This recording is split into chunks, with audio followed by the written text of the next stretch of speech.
Hey everyone, and welcome to episode 54 of Piv's NXT Point of View podcast. My name is, of course, Bill Pivets. Before we get started, if you guys want, follow me on Twitter at bpiv_sports. Also, rate, review the podcast on iTunes, Podbean, YouTube, everywhere else you guys get your podcast from.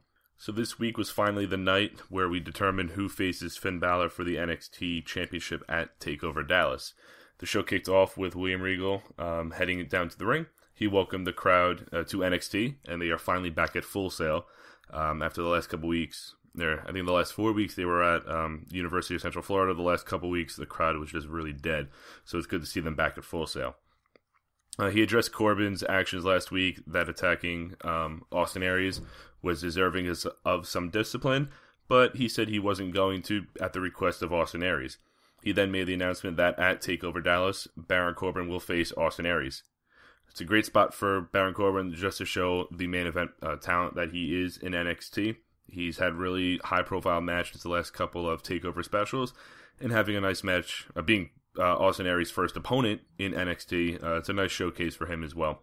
He then mentioned that the 2 out of 3 falls match will take place tonight, and then left the ring.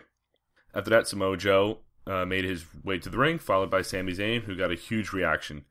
I'm surprised that this match was first, but when we got to the end of the show, I understand why. After their entrances, we got a commercial break, and then had the in-ring introductions. Huge Ole chance to start off, and they spent the first couple of minutes or so feeling each other out, just seeing what their strategy is going to be early on.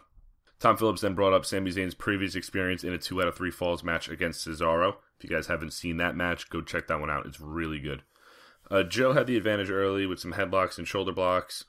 Sammy took Joe down and went to the outside to recover. He went for his dive, but feigned it and did his little taunt in the ring as they went to another commercial. Back from that, the two were locked up. Joe landed some kicks and running elbows and strikes. He then pummeled Sami Zayn in the corner. He then finished that off with a running boot to the face. Sammy, at this point, was having a hard time staying up, using the ropes to get to his feet. Joe caught him off the ropes for an awkward overhead suplex, but Sami Zayn popped up and landed 3 huge clotheslines. Joe quickly set him up for the muscle buster, but Sammy was able to escape.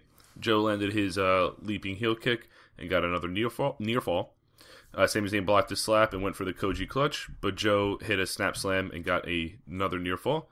It was still 0-0 at this point, almost about 25 minutes or so into the episode, as they went to, I think it was their 3rd commercial break already. Back from that, Joe had Zayn in the corner again. And at this point, I'm just kind of waiting for the big Sami Zayn comeback in either that part of the match where they both get one fall back-to-back, like nothing ever happened. Joe was landing some knife-edge chops, and after each one, Sami got right back up to his feet and asked for another one. Joe took out Zayn's knees with a rolling kick, sending him face-first into the mat. Sami came back and sent Joe to the outside and took him down with a nice springboard moonsault. He got a near fall after a diving crossbody in the ring. Joe countered the Blue Thunder Bomb into a body splash. And at this point, they're still telling a great story despite there not being a score. Just that Sami Zayn is coming back from everything, and Joe is just pummeling him and just overpowering him, but Zayn's just not giving up. They kept mentioning that American Alpha, Bayley, and Asuka will have matches in this episode, but that turns out not to be the case. Sami Zayn blocked another muscle buster and went for his tornado arm drag, but Joe blocked it and scored their first fall after a muscle buster and went to another commercial break. Back from that, Sami Zayn was finally getting to his feet, and Joe immediately ran after him in the corner. He went for another muscle buster, but Sami Zayn was able to hold that one off. Joe knocked Zayn down with some back elbows, and then Joe just kind of smirked at Sami Zayn's lifeless body. Sami Zayn made a little bit of a comeback and accidentally busted Joe open with a missile dropkick.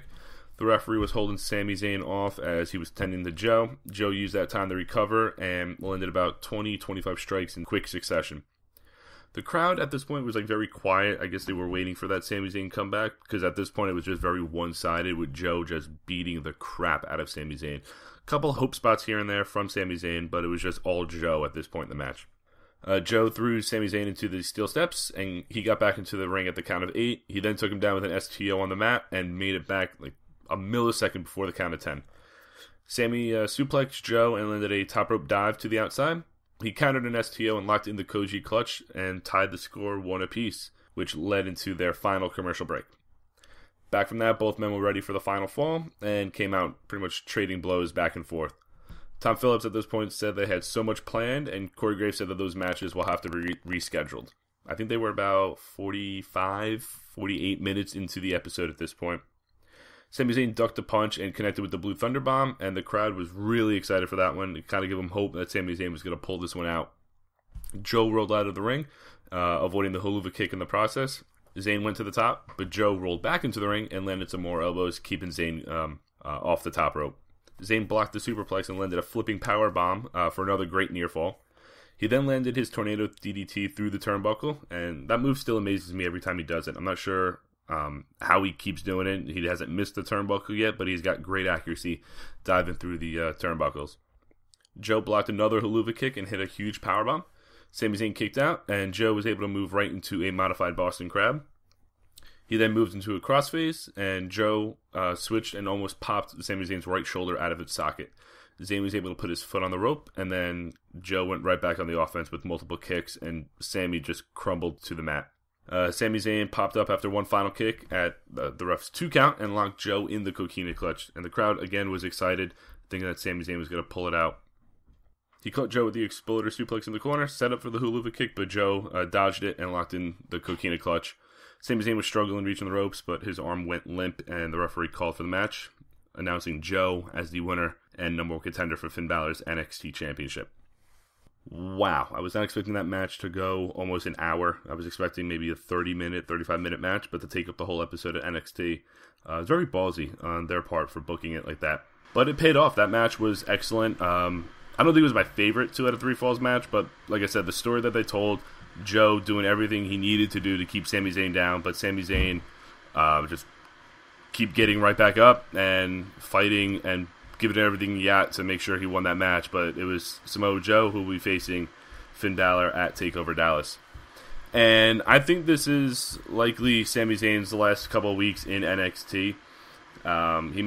He reappeared on Raw. I would say his Raw debut, but he reappeared on Raw attacking Kevin Owens after his match with Adrian Neville. And they went at it for a little bit. So I think there's something set up to transition Sami Zayn from NXT to the main roster. The crowd in Chicago popped for him. It may not have come off great on TV, but from what I heard from reports, that the crowd was really into Sami Zayn, and that feud can make some money for it, WWE. And this build that they had for the last 3 or 4 weeks or whatever it was between Sami Zayn and Samoa Joe definitely required this match to go the full hour just to prove how much the match and the championship means to them. But as for next week, it looks like we will get the American Alpha vs. Vaudevillains match, and I think it was the Asuka Bayley vs. Ava Marie and Nia Jax matches we were promised for this week. I think they will be happening next week. So you got 2 tag matches to look forward to as well.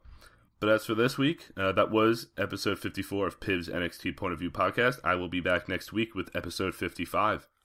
Peace.